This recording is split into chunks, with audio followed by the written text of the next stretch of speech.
On the evening rush, if you're joining us for the very first time, we get to dissect issues across Nigeria's socio-economic and political landscape. We talk about these issues logically, objectively, provide a background information to properly intellectually edify you for your proper comprehension of some issues going on around the polity. It's also quite imperative for us to keep ourselves abreast and aware of current happenings across the globe, specifically within Nigeria's stratosphere. This helps us keep us informed and possibly well aware of happenings, going on within our environment and keeps us prepared. Again, my name is Esther Wachiku. We do this audio visual. I would implore you to join us right now on YouTube if you virtually want to be part of the conversation anywhere in the world. All right, it's not just limited to on terrestrial radio. We do this virtually as well. So go onto YouTube on your iOS or Android device, type Voice of the People 90.3 FM, and voila, we're streaming live. Okay, thank you very much for complying. Ladies and gentlemen, a lot is actually going on in the country right about now. I'm going to start off with the recent Ibom Air incident. Obviously, started from Oshomole, Kwamwan, and then the Ibom Air incident. So, Comfort Emerson actually spoke recently, giving us details of what transpired at the airline. I would have played her response. I think a couple of us have already heard her own account. It's quite lengthy, but the summary of what she said was basically what transpired, how she and this lady, were involved in a conversation concerning her phone switching off. She said she had two phones with her. She had turned off one, but the other one had an issue with the power button. And so while she was struggling with that, I think the air hostess, one of them, the one who was supposedly polite, was trying to spell general for her. That is to go to the settings where she could get to where to switch off that particular phone. But while the back and forth was ongoing, the person sitting beside her offered to help her switch off the phone. And, that was basically what transpired. And she said that while everyone was disembarking from the plane, when they had gotten to their destination, she went to the restroom. And it was when she came out that the whole situation happened. The woman refused to allow her to disembark from the airline. That the woman even said something when the imbroglio was ongoing, that I would teach you a lesson. I'm going to show you something. So she feels that everything was premeditated. She also said when they were dragging her out of the airplane that the woman pulled her cloth out. It was a pin cloth, so it's like a pinafore. You pin it under. A couple of you who know this particular outfit, there is a pin under, so when you wear it, it's not something that easily comes off. So the woman pulling it off, she said it hurt her down there. She actually went through a lot of pains with that. She described everything, and then she's suing and saying that Ibom Air will need to actually pay for such physical damages. Well, as it stands right about now, the NCAA has summoned her and Juliana Edward, the supposed air hostess, for more investigations and accounts of what transpired on that particular day. And they had actually said that this became an escalated situation because there's a general indiscipline amongst Nigerians. So Nigerians are saying if there is general indiscipline amongst Nigerians, who is causing it? If those at the echelon in government are not expressing or disposing a sense of discipline and corrupt-free attitude, how do you expect the citizenry to actually display a sense of comportment and responsibility? All right, that is one as well. Now, we'll also be looking into a very interesting situation concerning Nigerians and business owners squeezing themselves amid the fourth inflation decline. We already know how inflation in the country is at this point in time. Nigerians are yet to experience a much needed relief. You know that inflation dropped to 21.88% in July from 22.22% in June, a decline that has been the case since April 2025, and it stood at 23.7% on a month-on-month basis. So obviously the drop actually excited President Tinubu's team as they reflect on their principles, leadership gains in the last 2 years. But then the problem is that just while the presidency's team is jubilating and expressing gratitude for the president's economic reform, which they think is taking shape, as it stands right now, a lot of Nigerians and business owners are still complaining. Experts actually give a divided purview of Nigeria's inflation and how it's affecting the economy, where literally the average class no longer exists. We'll be looking into that in the course of the conversation. Unfortunately, this incident happened. It's quite a pathetic one, actually, and it's not a good one for the Anambra state governor, where in Anambra state, there was a disturbing viral video that circulated reported, which actually called out the grouse of a lot of Nigerians about the comportment of the security operatives. So in Anambra State, there was an assault on a National Youth Service Corps member. Her name is Jennifer Elobo. If you're watching us on YouTube right about now, you will see the video of the purported act. Now, Jennifer Elobo is a Corps member, and basically what transpired was that they according to the Anambra State government, though, that these guys who did this injustice have been arrested and detained. They said that these individuals were on a supposed security outfits methodology or something.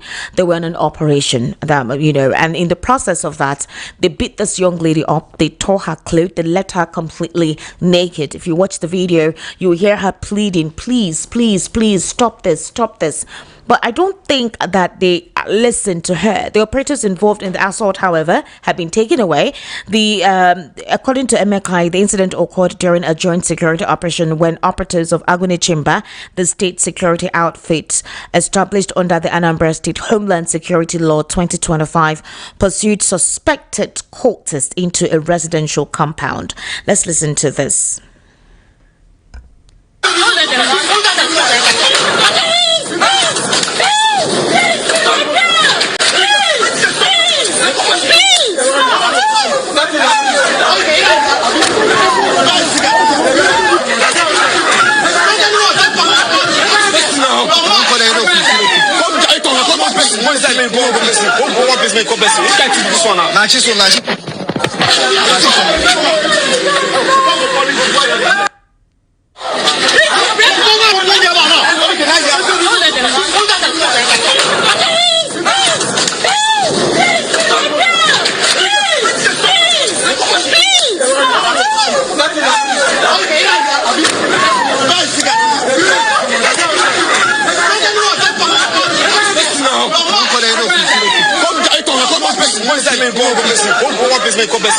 So according to the state government, the operatives were supposedly on the trail of some suspected cultists riding on a motorcycle when they pursued them into a compound. They pursued them into a compound. In the process of searching the houses in line with their mandate, the unfortunate incident involving the Corps member occurred. Now, while they were acting within the law, according to what the state government's response is to this unfortunate incident, while they were acting according to the law, within the law, their conduct in that instance was unacceptable. My issue is this woman or this young lady was shouting please. She was unarmed. She didn't have any weapon on her. She had no form of defending. She wasn't fighting you. She literally wasn't even defending herself. She was just begging you, please, please. If you have seen this video, it's heartrending. It's really heartrending. And I don't know how as a nation we got to this point, how it doesn't disturb you when you do things like this. Even if you catch a criminal, based on the code of conduct and ethics, I know that some of these criminals act in terrible, they've killed, they've done a lot of things. Even if you catch a criminal, you're meant to apprehend them, take them to your custody, ask questions, get whatever information you can get from them, and then take them to court. That is the process. That is the process. But in this instance, it's not even the case. Yes, you were on an operation. You entered the compound. They showed you their a Corps member uniform. They showed you the identification number. So they were valid individuals. This Corps member is not from Anambra State. She's from another state. And she was in her compound. If you watch the video, you will see she was wearing something very light, like just a tiny singlet. You know, when you're in your house, you're not expecting anyone to come there, humiliate you, embarrass you, tear your cloth off. You're just, in your home, in your room. And that's basically how she was. These individuals were beating up this lady. They tore her cloth in the process. They kept on hitting her body despite her begging, please, pushed her into the vehicle. I don't even understand when things became this bad, when things degenerated. It's terrible. I feel so sad. I feel so terrible. I wouldn't lie to you. Where you're walking on the road, you have to look behind you. You don't even know what will happen to you. I need the government to expedite the process of not just investigating this thing. Those individuals should also be tortured the way they torture these individuals. I believe that every security outfit should have a modus operandi, a method of comporting yourselves when you go about your operations. Because in this instance, I don't understand what warranted these individuals to treat this woman or this young lady in such a barbaric manner? Well, the government has said that they have arrested them, but unfortunately, this video is not a good thing. It doesn't bring a good light. It has gone viral, and a lot of names and terms are being, thrown on individuals within that region, people from that region. It's sad. It's actually a very sad thing. We'll actually talk about that in the course of the conversation this evening. Now, going on to the political scene, for example, the ADC Youth Wing has promised to ensure that they beat APC silly in 2027.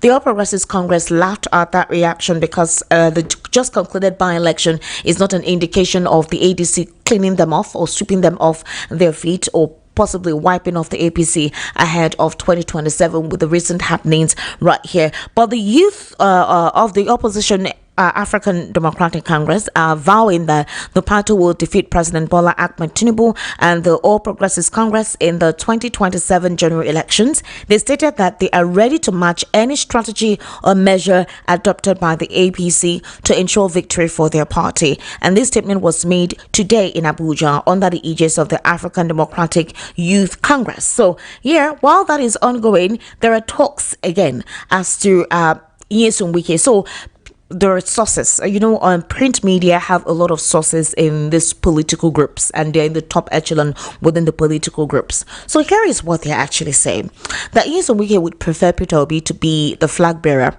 of the People's Democratic Party and not Goodluck Ebele Jonathan. And I don't understand how factual or how true that statement is. If Peter Obi is a person that you consider to be your strong opponent, how come you want him to be your flag bearer and you don't want Jonathan to run?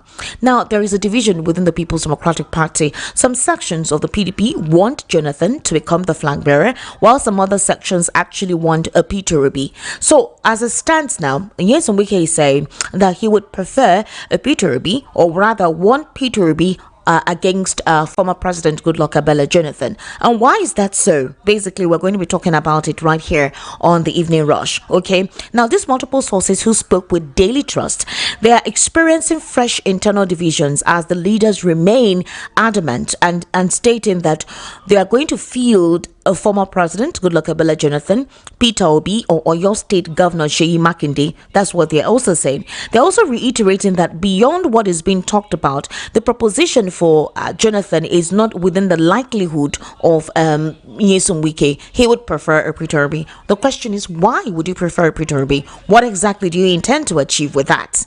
On what instance do you think that you, working for the current government of the day, who considers a Peter Obi as your major opposition, is someone you would prefer to be the flag bearer of your political party? We're going to see how that actually translates to the reality on ground. For example, those behind Jonathan argue that he is the only figure within the party capable of giving President Bola Ahmed Tinubu a serious challenge. The aforementioned publication, that's Daily Trust, gathered that the attraction behind Jonathan and Obi lies in a strategic calculation. Both men are considered potential one-term president who could hand over power to the North in 2031. Jonathan, who lost to the APC in 2015 after about 6 years in office, is constitutionally limited to a single 4-year term if he returns, which is still debatable by many. But a section of the PDP actually want a Jonathan because to them constitutionally, no matter what, he cannot recampaign or actually become a president in this country again.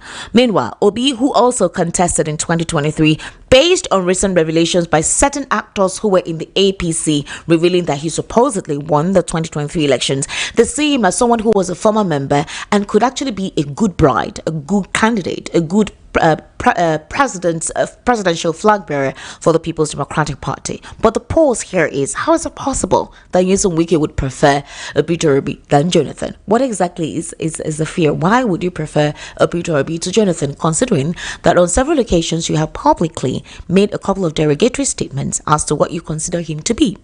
All right, my guest in the studio this evening is Mr. Lawal Ekundayo.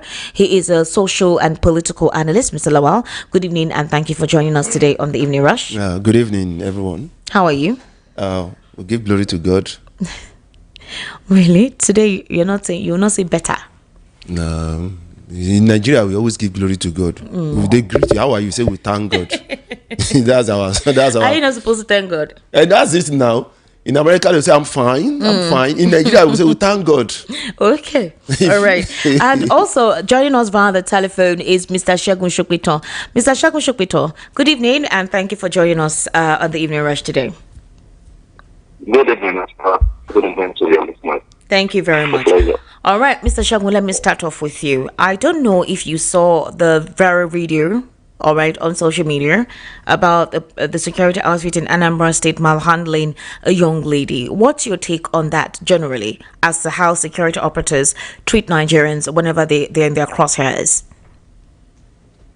I saw the video briefly somewhere, and I thought that they were vigilante or something. Were they security operatives? Yes, Agune Chamber in Anambra State. Yes. What? Is Agune Chamber the Anambra State security outfit? So that's like the equivalent of maybe Lagos, but they were carrying guns. That's why I said that the Anambra State security outfit, Agune Chamber, they said they were on a mission to apprehend some cultists, and that the cultists ran into a compound. That was the supposed compound that they entered, and that was where the incident with the lady happened. Look, that video was... I'm looking for the strongest adjective for evil and terror. I mean, that was horrible. No matter what the context of that video was, no matter what was going on in that moment, that no security agent, police, DSS, army, anything that you think you are, NFDC, the civil defense, no security agent has the right to do what they did to that lady. I mean, if it turns out that, for example, she was a collaborator for terrorists or for some criminal, for cultists or whatever, arrest her. If you feel that she's harboring them and she's protecting whoever it was that you chased into the place, arrest her. I mean, they were beating her, they stripped her naked. No security agency has a right to do that, even if she was a criminal. In fact, let's assume that she was a murderer and they were going there to go and apprehend her. They can't do that. You don't have the right. Everybody still has the right to dignity, and the right to fair hearing. It's still a suspicion of the court. A competent, a court of competent jurisdiction declares that the person is guilty, and even then, the court will not say strip her naked and beat her down. They will say put her in prison, or if she killed somebody, okay, hang her. Why strip her of human dignity the way they did? That was completely unacceptable, and especially because they were holding guns. As far as I am concerned, those were terrorists. Those cannot be security agents, that are being paid with taxpayers' money. I always talk about this taxpayer thing. Yeah. That girl buys stuff from the supermarket somewhere, so she pays back. Of that VAT, a portion of that VAT will come back to Anambra State government. And Anambra State government is going to use, even if it's 1 kobo or 1 naira or 10 naira out of the money that she used to pay in a supermarket somewhere, some of that money is in the salary of those guys. And they treated her, they dehumanized her, humiliated her, and terrorized her. The girl, you could now see at the point that the girl was afraid for her life. It was looking like a joke initially. And she was saying, please, please, please. But as they were stripping her of the clothes, you could see that she suddenly realized that, hey, I might be dead. This might be it, And that is exactly what terrorism is about. A terrorist is somebody that puts terror, fear, into your heart, concerning a potential consequence of the intention or the engagement with you. So that was an act of terrorism. They must be brought to book. Whoever they are, they must be brought to book. Governor Soludo must conduct, and in fact, you don't need any investigation. Their faces are in that video. They must be punished. Otherwise, then the government is basically saying that they are endorsing that action, and we're going to see a lot more of that. If that happens, then we are no longer in a democracy. We're in a police state and in an autocracy. So I'm waiting to see what the governor of Anambra is going to do about this. Well, Very simple. they have actually they have arrested and detained them based on the report from the state government that they have arrested and detained them.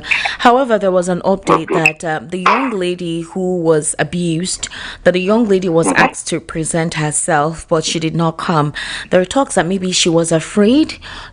She doesn't want her. She doesn't know what could happen. You know that there are cases of disappearances Mm-hmm. in the southeast. When Yeah. it comes to critical issues like Mm-hmm. this, you will just hear that the Mm-hmm. person has disappeared, or while Yeah. she was coming something happened, but she did not come. Yeah. So but there's a possibility that she may arrive later with a lawyer and properly make sure that she's secure, or it's possible that she decided to go home to her family because it was quite a scary situation. Yeah. Whoever made that video go viral blurred the vital aspect, thank God, at least compared to what happened with Comfort Emerson. With comfort, Yes, exactly. compared to what happened with Comfort Yeah. Emerson. So, Yeah. again, Mr. Shegu, so, for example, there were talks about a situation with inflation, right?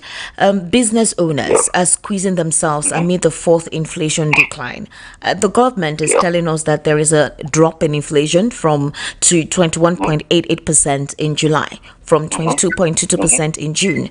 It's a decline they say has been the case since April 2025, when it stood at 23.7% on a Yeah. month-on-month basis, and that the president's Yeah. team were actually excited over this development. They say that this is a good thing for them, concerning the fact that in 2 years they feel it's a considerable developmental effort from the president. But business owners say that's not what they're seeing.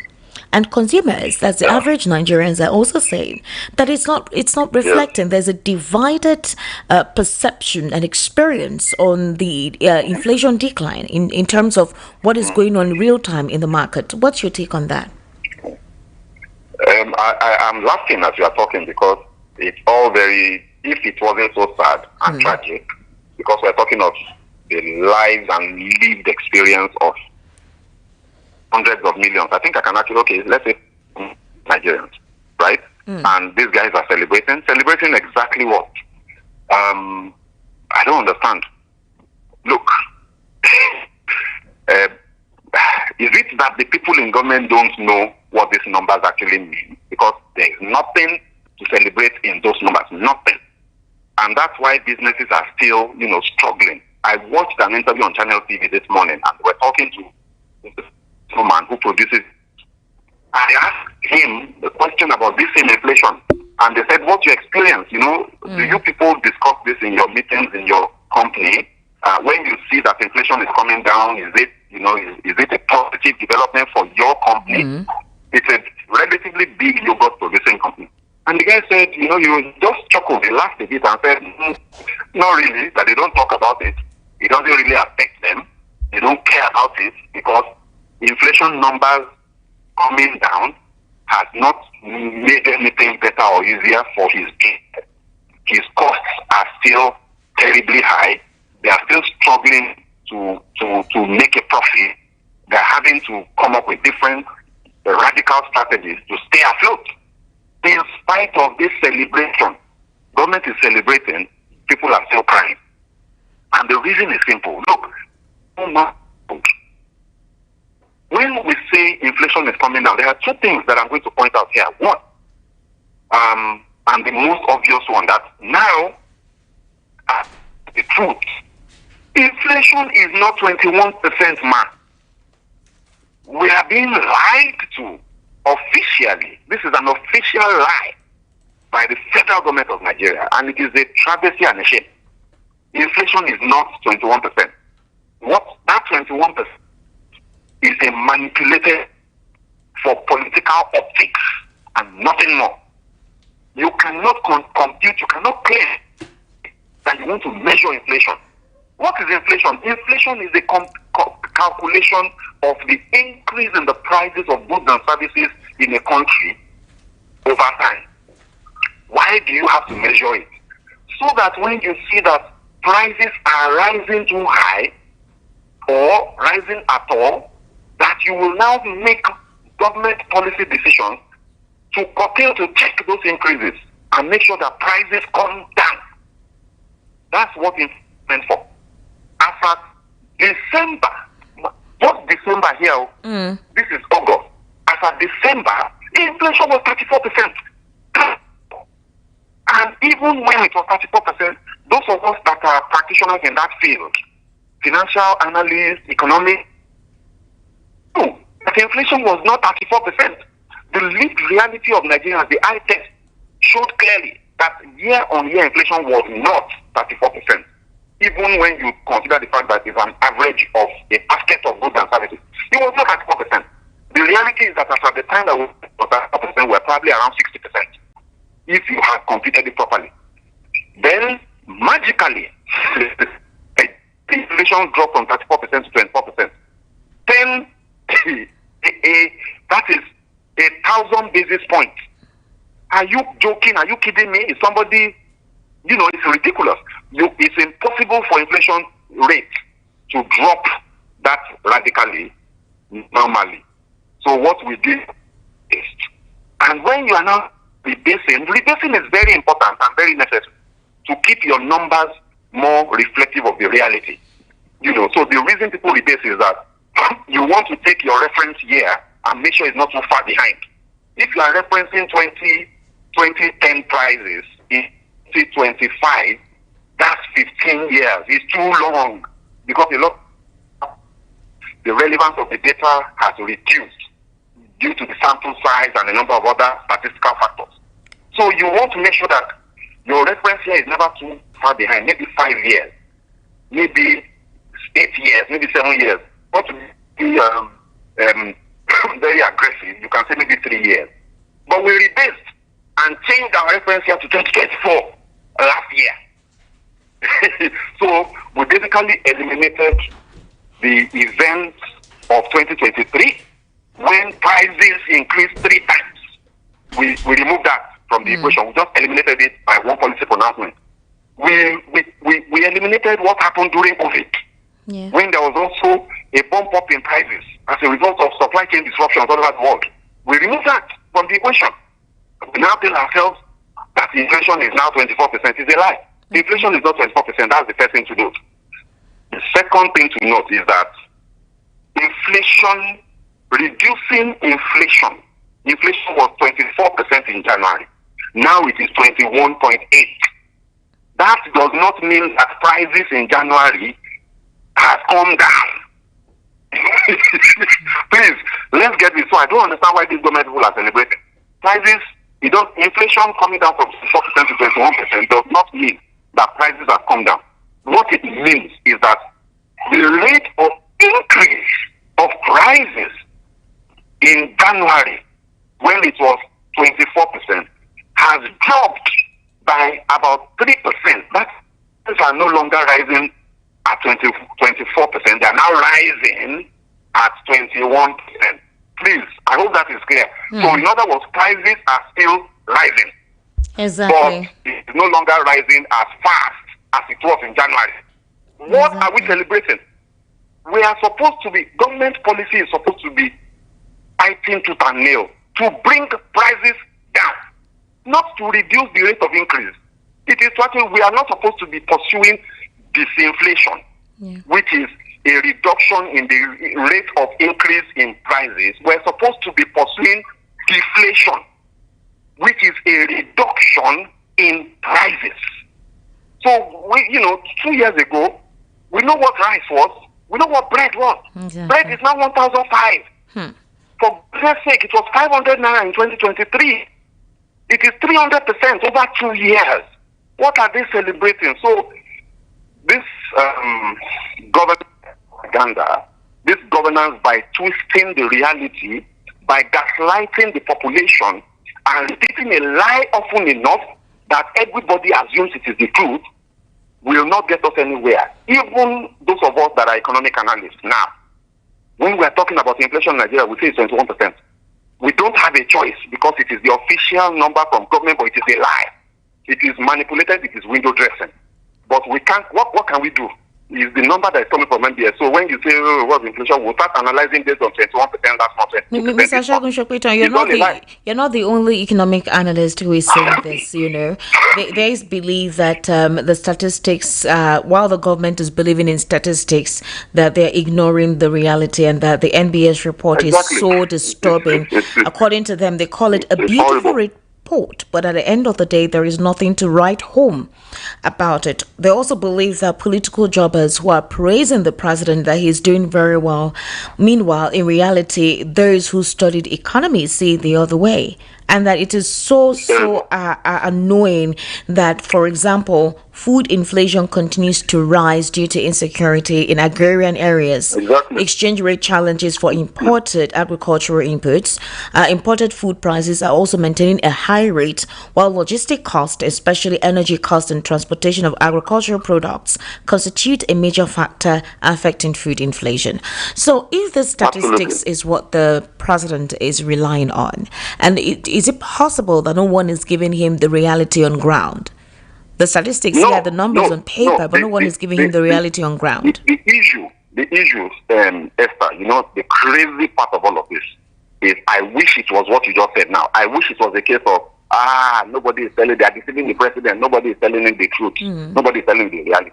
I wish that was the case, because then it would be easier. Then we will now say all we have to do is shout enough so that the president can hear by himself. The reality is that the president is the one orchestrating the lie. So the president has destroyed, and I'm saying the president because the buck stops at his table, and he boasts. They told us at the beginning of this year that by the end of the year, inflation was going to be 15%, and they're working hard at it by deceiving us and lying, right? Now, when this administration came on board, the Nigeria Bureau of Statistics was one of the best official statistics issuing agencies in Africa, if not in the world. The World Bank took the statistical models and the methodologies, the research methodologies of our MBS under Dr. Yenikale, and was using it as example to other African countries because the numbers were credible. I work in that field. I use data to do analysis, research work, and provide strategy inputs for corporate organizations. MBS numbers became a standard part of my pool of data sources, and you trust it more than any other number under Dr. Yenikale. The confidence among research analysts, investment analysts, all those people that drive investment flows in economy, the confidence that they had in the NBS has been destroyed because the NBS itself is now issuing inconsistent, completely unexplainable data. GDP makes no sense anymore. We don't know exactly, you're expecting GDP numbers to be higher, but it's a bit lower. When we have rebased our GDP, Esther, and nothing happened. Nothing. It was as if we didn't do anything. This lack of trust you have on the NBS, it happened last year. In December, when they gave a realistic report of how families and victims, how much money they had made in kidnapping and terrorism, all the areas, regions, and communities that were affected by this, and how it even got worse in the administration of President Bola Ahmed Tinubu. The next thing they told us that their website was hacked.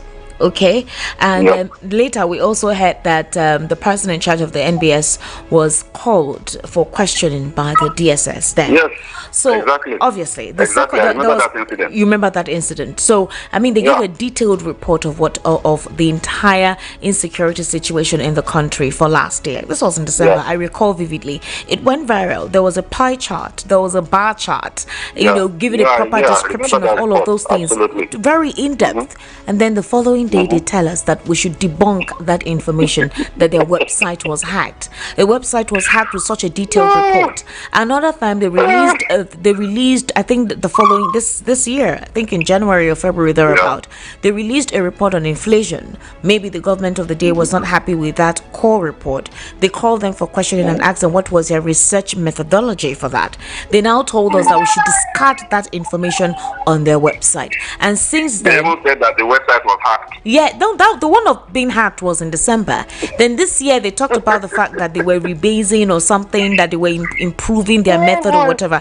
So do you think that's the reason why the inconsistency has created that lack of trust? No one can trust the report from the NBS. Yeah. So this whole trust issue started with when the NBS met with unemployment data. When again, just like this inflation that dropped magically from 34% to 24%.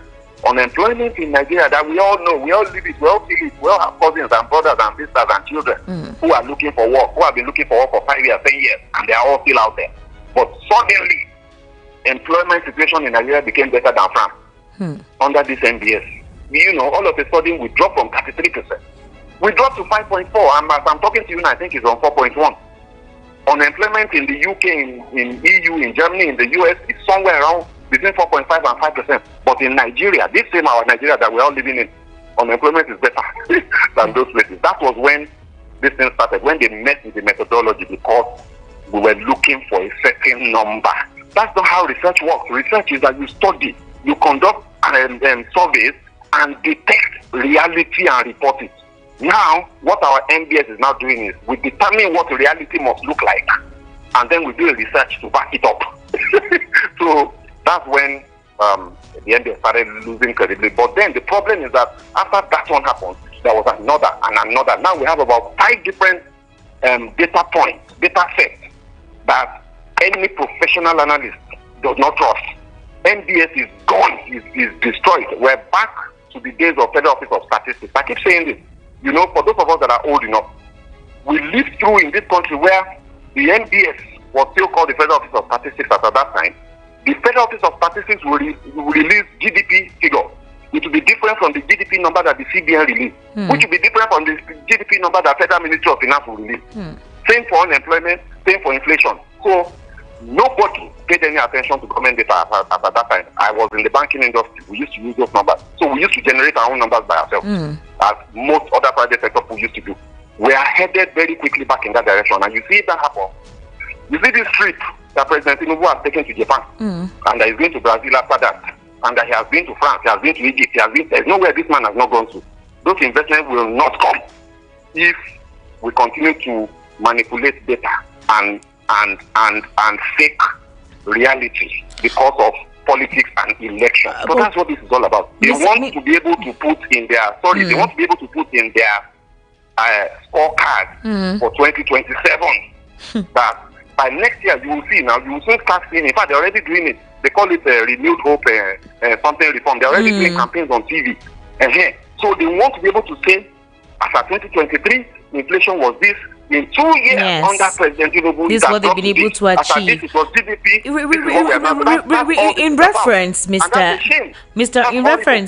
Shokwiton, to what you just said right now, you remember that there is a subsidy for health, for the health sector, and for I think cesarean operation and dialysis, we heard that it's been subsidized. Yes. But 5 months after President Tinubu approved 80% subsidy on kidney dialysis for Nigerians, reducing the cost from 50,000 naira to 12,000 naira, the subsidy regime is yet to take effect in hospitals across the country. Now, this report is even from The Guardian, okay? The federal government has not made funds available to the hospitals for the implementation of the subsidy. For example, they went across the hospitals available at the Federal Medical Center, Abeokuta, Lagos State Teaching University Hospital, Luth, the Federal Medical Center, Azari, University of Benin Teaching Hospital, Benin, and University of Calabar Teaching Hospital, Calabar. Now, Guardian went and did some inquiries. They revealed that patients undergoing dialysis still pay between 35,000 naira and 100,000 naira per session in some of the participating hospitals. At the Lagos State University Teaching Hospital, they pay between 73,000 naira is charged as an initial fee for dialysis, while subsequent fees per dialysis are 43,500 naira. In some instances, for example, the first session, while subsequent ones are between 60 and 70 per session. So again, it has not reflected. Do you think that it is part of the bureaucratic bottlenecks, or they're quick to put out all of this to make it seem like the government is working, but in reality it's not being implemented? I had this conversation with Barrister Darlington yesterday, and he literally said it's not true. Could this be possible that indeed it's not true? Look, unfortunately, I so badly want to believe that our government mean well, and I really desperately want to believe that this thing will work, honestly. Because look, Esther, if you look at the policies that have been rolled out in the last year now, on the face of it, some of these policies are actually brilliant. Yeah. Some of them, not all of them, you know. Some of them are brilliant, but they have not gone far enough. Some of them are brilliant, maybe with one or two flaws. Some are not so good. But there have been quite a number of very, very wonderful sounding policy initiatives. Credit Corp, Yes. NEL Fund. There's a credit guarantee scheme For somewhere, entrepreneurs, you know? yes. They give Yes, about 50,000, so many. 10,000, 20,000. Yeah, to Yes, small businesses, yes. retail businesses. Absolutely. Now, all of these things are some subsidy types or the other that is supposedly supposed to act as palliatives for the removal of the fuel subsidies, right?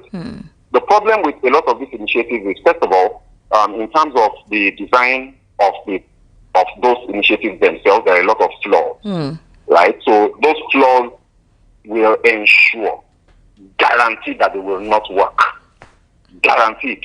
Then the second issue is that in terms of the motive behind it, I'm sorry, as much as I would love to believe that the government means well and all of these policies are really an attempt to drive development and progress in this country, I can't do so because I cannot deny the evidence of history and evidence of what's been done in the past. And what that tells me, when I look at that evidence, I'm absolutely convinced that all of these policies are just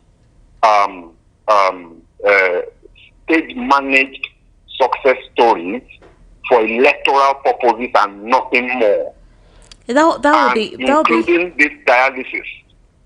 This story about dialysis. All of these things are just, look, what they're doing is they are putting out one by one things that they can put on a bullet point in a campaign flyer. That's all these things are. Mr. Shagun, can you recall when the school feeding program for children, where the president said they had approved it? It was meant to commence in March. 100 billion naira was earmarked for it. Yes. I think after a few months, supposedly, we heard that they paused that initiative because the president said he was going on a national eradication of poverty, and that they were going to do it in such a way that it will be in stages, in phases, from the federal government to the state government and the local government. They want to ensure that there will be no malnutrition or poverty. I remember the former initiative, that is the school feeding program, they were like, you said you were going to... Yes, no, not under Buhari. Buhari, but, he kicked it off in March.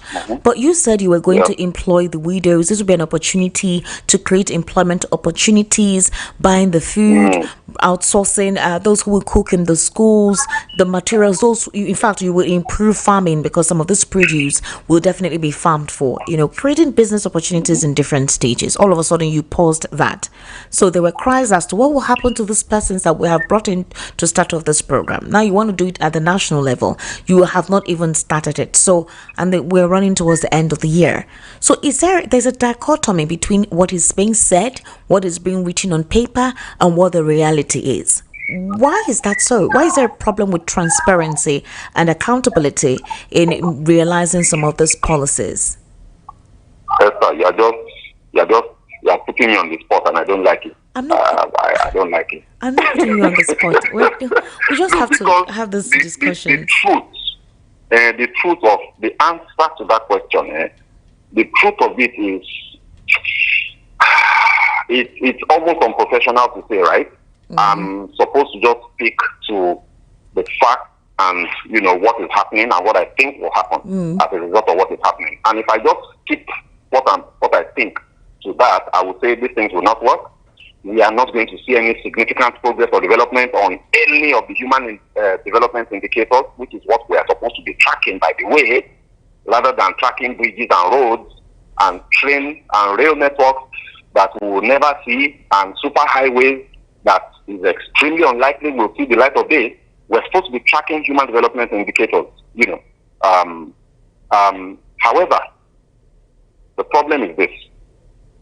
There is the way we run government, the way our politics is designed, the way our political system and structure is designed, it is not designed to deliver progress for the people. Okay. It's not designed that way. And it can never, as our political structure is today, I'm sorry, bad news. It will never deliver progress. It has never delivered progress, real progress, and it will never deliver progress until we change it. Now, what do I mean it has never delivered progress? Because some people say, why are you being so hard? After there was a time, we built third mainland bridge, we have the infrastructure, under the military, blah, blah, blah. Whether it's the military leaders or our civilian rulers, we have never had real development in Nigeria. And the evidence is ample. Just take Nigeria. It is sad that if you take Nigeria as a country in 1970, which is 55 years ago or 54 years ago, and compare her, 54 years, half a century, right? And compare Nigeria to a list of countries who were our contemporaries in poverty and lack of development at that time. And look at those countries today, and you will just start crying. You will weep bitterly for this country, because whether it's Singapore, whether it's China, whether it's India, whether it's Malaysia, whether it's Indonesia, even in this South Africa, I don't even want to go to the story of Dubai. Egypt. Just look at all of these countries. Look at where they are today. Just pick any indicator, any. It's atrocious and shameful. Pick up something as simple as rail network and look at the quantity we had in number of rail tracks in kilometers in 1970 and what we have today. You will realize that we have been either standing on the same spot or we have moved back, because our population has been increasing in that time, but the infrastructure has not followed it. Look at electricity. Look at water supply. So the point is, all of these policies, because of our political structure, they can never deliver the development we need to see that will match the number of people, the population we have, that will ensure we can now have some semblance of prosperity.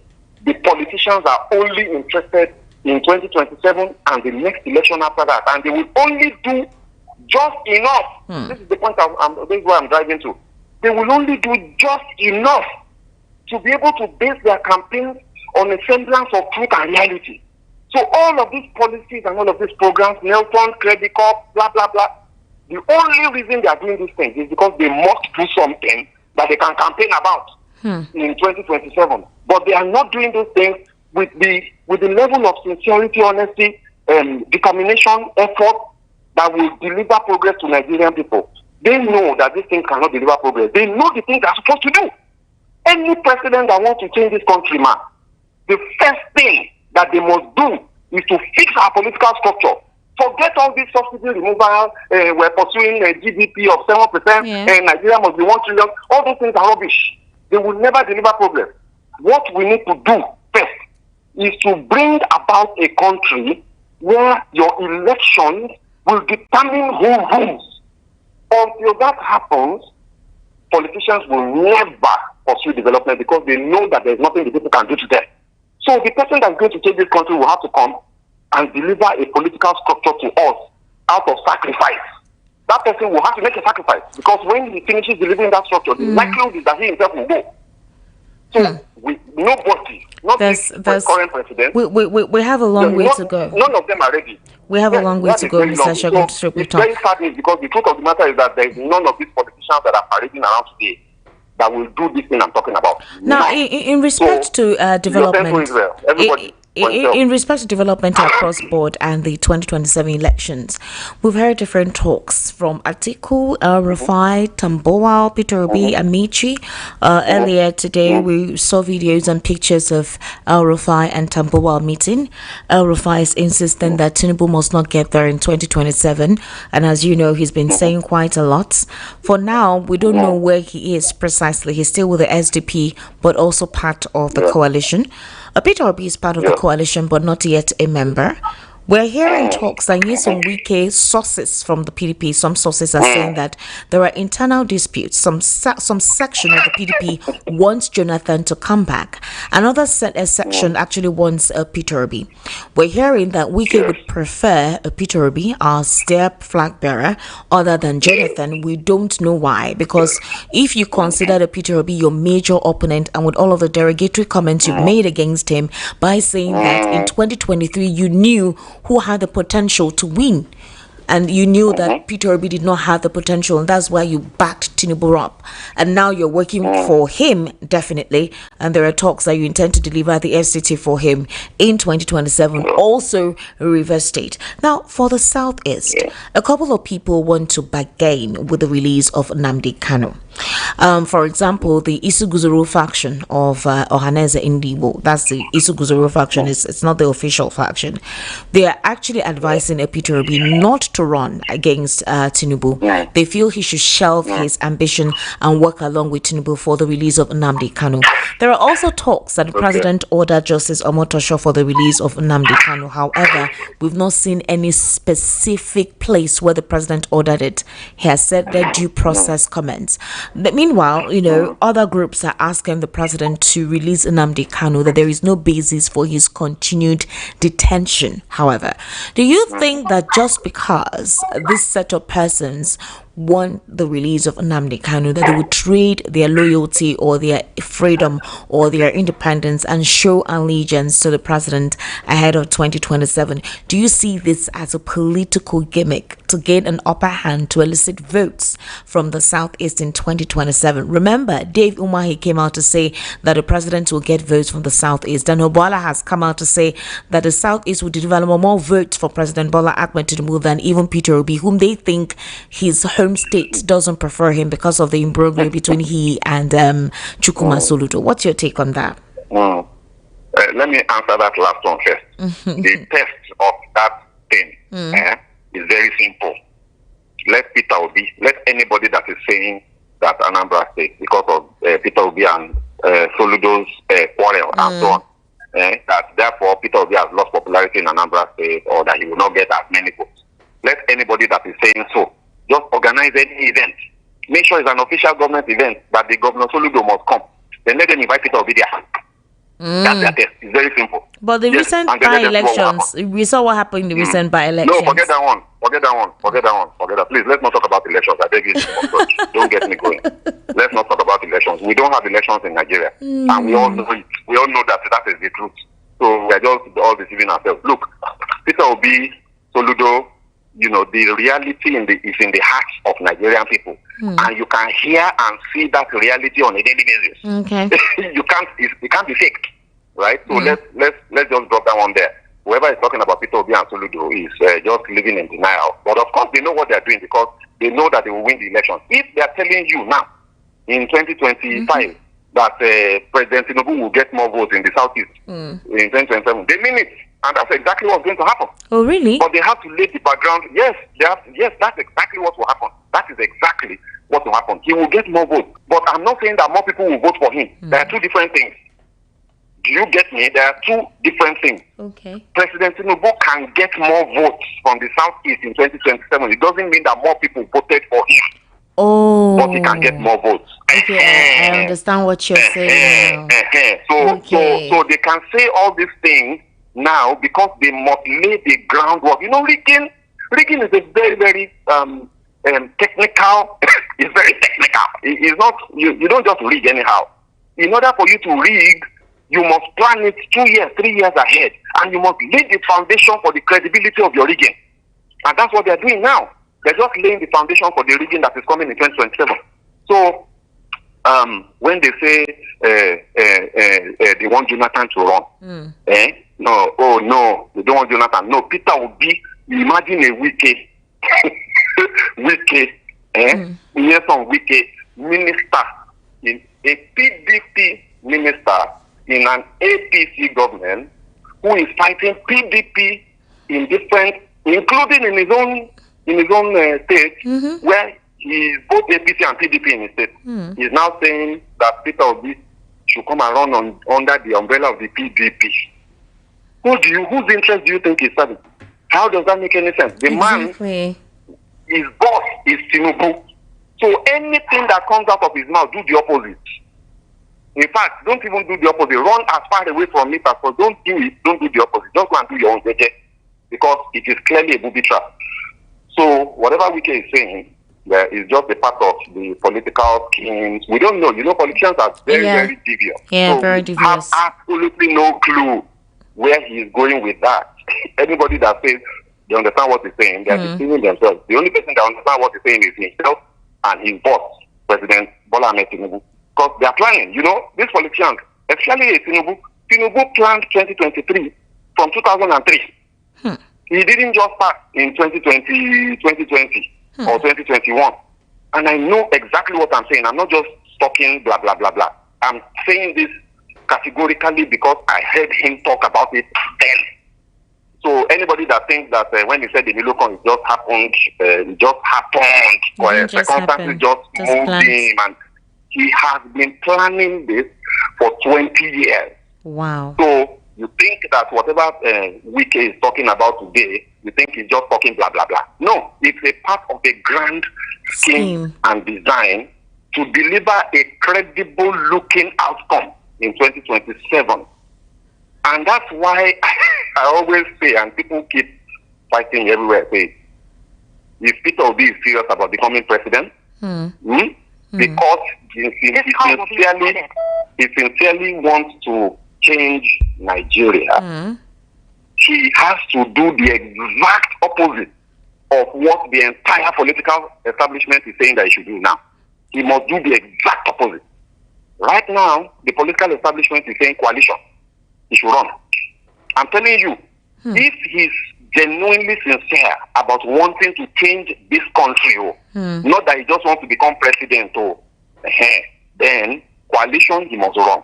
PDP, he must run. APC, he must run away. All of those places, he must run away and just be Peter Obi, the one that Nigerians love, and ride on that love and acclaim to victory that nobody can contest. But you see, as usual with Nigerians, we're lazy. We like shortcuts. Oh, really? We don't follow process. We hate the word process. You know? By the way, I'm a national fan, so I trust the process. you people used to fail. You used to lose match. After winning previously, at the end of the day, you guys lose. See, wait now, for men that are listening and who are football followers, you would understand when I talk about trust the process. And I tell you something, process always delivers. Because process is the rule of the universe. It is God that designed that the world must run based on processes. That's how God designed it. But Nigerians, we don't like process. We love shortcuts. So we're now saying, the only way to defeat APC is to form a coalition against them. And I've been saying everywhere that I've had the opportunity, the coalition that we used to defeat PDP in 2014, how far now, Nigeria? Have we had development? Have we not had worse now? We now want to repeat that same process this 2027 and say, let us form a coalition against APC. The same APC that formed coalition against PDP, the same people that formed that coalition against PDP, let us now join those same people and form a coalition against their own APC to remove them from power so that Peter Obi can come and change Nigeria. You are joking and you are not serious. If we know we want Nigeria to change, we must do things differently and we must believe that it will work. All of this talk of the only way to beat APC is to form a coalition is because we are not ready to do the hard work and we're not ready to make the sacrifices. We're not ready to follow process. We just want shortcut. You may get what you are looking for. Let us even assume that Peter Obi follows this coalition and becomes president. Take my word for it today. Today, 16th day of August 2025, that Peter Obi will not deliver good governance to Nigeria if he runs on the platform of ABC or any other coalition party and win. He will not deliver good governance. He will be another failed president. So if we're serious that we want a Nigeria that works, let us be ready for process. Let us be ready for sacrifice. Both our money, our time, our energy, our blood, and save this country from these political vultures and vampires, and take our rightful place in the in the grand scheme globally. Nigeria is supposed to be a top 5 economy on the global scale. After you count USA, you count USA, count EU, count China, count India. The only other country you should be talking about is Nigeria, not Brazil, not any of this. Nigeria, we should be top 5. Do we want that? Because it can happen in our lifetime. I'm in my mid-50s. By the time I'm in my mid-70s, Nigeria can be number 5. Are we ready for it? We're not serious. Esther, I've listened to a lot of political analysis. I listen to callers when they call in on radio shows like this, and I just laugh, I shake my head, and I know that we're not ready and we're not serious. If we're serious, we will not be paying the kind of things we're paying. Mr. Segun Sopeto, thank you so much. I really thank you for actually expressing and giving us your line of thoughts to the questions posed at you. All right, we'll contact you when questions need to be asked, okay? No problem. Thank you very much. Have a great evening. Thank you. Good evening again, everybody. Good evening. Mr. Lawal Ekundaro, thank you so much for your patience. You know, it's far the telephone, so I needed to be done with him. Mr. Lawal Ekundaro, I'm sure you heard most of the things that Mr. Segun Sopeto said. In reaction to Peter Obi, he actually gave an analysis that it is important that Peter Obi stays away from the coalition, runs away from the PDP, stays away from the APC and be Peter Obi. It's either he does what he needs to do to ensure that the Labour Party is resuscitated and is formed as a proper team, or he acquires another political party to run as Peter Obi with his ideology. A couple of people think that if that happens, then the APC will definitely have a successful win in 2027. Others believe that if he is with a coalition and runs as a vice, that they will not be able to rig it as easily as it happened in 2023. Others believe that if he decides to be a vice, the vote will be divided. A lot of Obedients who are passionate for a new Nigeria would not actually want that because of the whatever with Atiku and a couple of members in the ADC. But if you look at the talks that inside sources are saying that Wike would prefer a Peter Obi than a Jonathan, do you think that's true? If you look at the irony of the whole thing. Stop talking about Wike. Okay. Let's talk about something meaningful and stop talking about something that is not reasonable and is okay, fine. It's not reasonable. I'm using the word. Go ahead and speak. Yes, it's not reasonable. So stop talking about it. Let him go. If he wants to talk, let him go and organize his press. And that's Wiki will be saying whatever he likes. He was on channels this evening. Yeah, let him sit there. Don't bother to expand it for him. Let him go and be wasting his time whatever he wants. Who cares what he says? Who will know who he is? Okay. It's an anti-Nigerian. Go ahead, sir. Now let me come back to the normal one. Yes. The normal the thing. Yes, and stop talking about the one that is not relevant. Normal. Okay. Now, I don't believe with what I do. There's one point, one or two. Yes, I don't agree with him. See, he keeps saying that if Obi comes out, I'm not campaigning for Peter Obi. I'm not campaigning for anybody. I'm commenting and I'm analyzing. Okay. Now, that if he wins presidency in the coalition, that he will not perform, he will not do this. And he keep forgetting something. That the coalition have said it, that they are not only for the presidency, they are for the system change. Okay. So if you want to change the system, that means you are coming to feel, you are going to contest for almost all the posts that are available, from the councillorship to the chairmanship to the reps, that is the state legislatures, to the federal. Then you feel your people there across board. Okay. So when you feel your people, you have your people represented in the house, you have people represented in the state, you have your people. You see that each one will be, trying to walk into the ideology of that coalition. That we want a total change from what it used to be. Now, let me give you a good example. Like you have Labour now winning in a state, as we have, and that state is doing fantastically well. People begin to look at that state and say, this is, and then you use that as a means of campaigning to get the other. That's the way politics run. It's not about one person. It's not about one office. It's about the totality of the thing to be represented and to sell your ideology. That is what it's about. So if the coalition is coming on board, it's not about the presidency. It's not about unseating the president. It's about, bringing you your idea, your own philosophy into the political system. Okay. And then let people see why that political system is the right one that we should be working with continuously. That is what that is what the coalition said they stand for.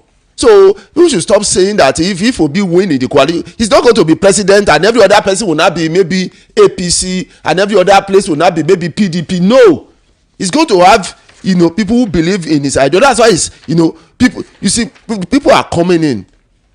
No, that is what it is about. So people should stop. If Peter Obi win in coalition, I still believe that he's still going to do well. Okay. Because it's not going to be about him. That is going to cut across from the state lower level to the presidency, and they will begin to monitor them. That's what is going to be. Mr. Lawal, briefly, before we open the phone lines, the federal government is considering increasing the salary of the president, the vice president, ministers, senators, and House of Rep members. For example, Mohammed Shehu, who is the director of the Revenue Mobilization, Allocation and Fiscal Commission, announced that there is a plan at a press briefing in Abuja just on Monday. He said that the current salary structure is outdated and unrealistic, that noting that it has remained unchanged since 2008 despite rising responsibilities and economic challenges. He revealed that the president currently earns 1.5 million naira while ministers receive less than 1 million naira. He argued that these figures fall short of what is appropriate in such a high office, especially when compared with the much higher salaries of some agencies, heads and parastatals, including the governor of the Central Bank of Nigeria. So he's actually saying you can't pay president 1.5 and you're paying the heads of agencies and parastatals 3 times more than that on a monthly basis.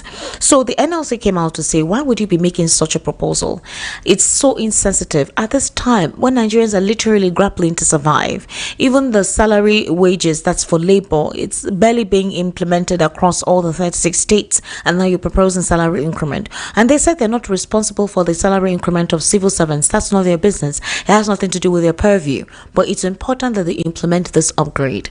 What do you think about it? No, the government keep showing us what they stand for. Like themselves. That's it now. That's what they keep telling us what they stand for. So you can see that.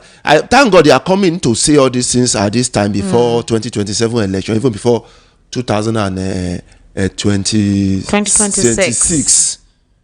So that people will now know when some people are talking, it will not look like they are attacking the government. People are just saying, we are just commenting. People are just making comments and making analysis.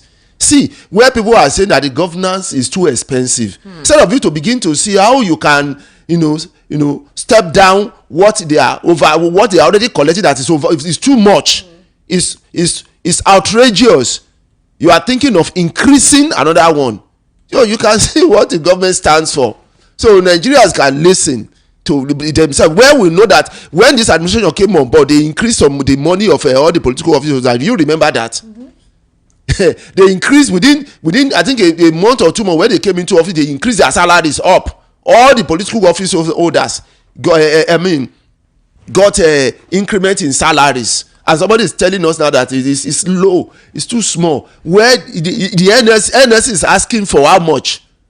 And it's even difficult to pay 70,000 naira minimum wage.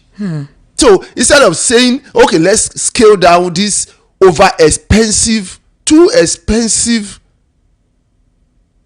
money that we already pay, these political office holders are already taking home, it's too much. Let's scale it down. They want to increase again, so you can see what it stands for, and they will borrow money to settle down. Is that not it? We still go ahead and borrow money to pay salaries of this political office holder that we are increasing their money. Is that not what we are going to do? We still collect before you know it, every month we'll now be borrowing money. Yes, now every week we'll be borrowing money, every now and then. So you can see now, in the midst of borrowings, they will still want to increase salaries in order so that you are borrowing, to pay the salary of some. You want to increase so that you can borrow more to pay salary. So Nigerians can now listen. Nigerians can see for themselves. When they make calls, they can now speak to themselves. Some will close their eyes now that it's like this. Where it's so expensive. Look at the senators. Look at what they take apart from their salary. Then they are going on a break. They will collect money, sitting allowance. They will collect that allowance. They will collect constituency allowance, running to billions. Which is not supposed to be. You didn't scale down that one. You didn't do all that. You left that one. You are thinking of increasing again. Where we know that councillors' monies have increased for the past 2 years. That has increased. They've increased their salary, everybody's salary across board, and they are coming back just 2 years after to tell us that the president and some other they are not earning enough, that they need to increase it. It shows what the administration stands for. And then let me go to the issue of inflation. I don't know when something is 1,000 naira. If it moves from 1,000 naira to 2,000 naira, is that not 100%? Exactly. It's 100%. Okay, now let's look at cost of living. So the cost of living is what you use to measure standard. This inflation. So our cost of has it not increased by 300%? So it has increased. It didn't increase by 10%. It increased by 300 because I know we used to buy rice during the time of Jonathan less than 10,000 naira. So during Buhari, when Buhari was leaving office, was less than 40,000. So at a point it went to 100,000. Is that not 125%? So if you have if your inflation is 20%, during Jonathan's time, and Buhari came on, but that means it's increased like how many percent? 40, like a 400%. So it will have increased by 60% before you by the time this admission come in, but it increased, it will have reached up to 80%. So by now we should be talking about, in reality, our inflation is between 80% to 100% plus. So I don't know where they got this one they are talking about, that inflation is 20 something. 9 BSO. I don't understand. 03692 because I know the yam I buy for 1,000 it has increased to 4,000, 5,000. 929933. I don't understand. And the WhatsApp number is 0817-1756338.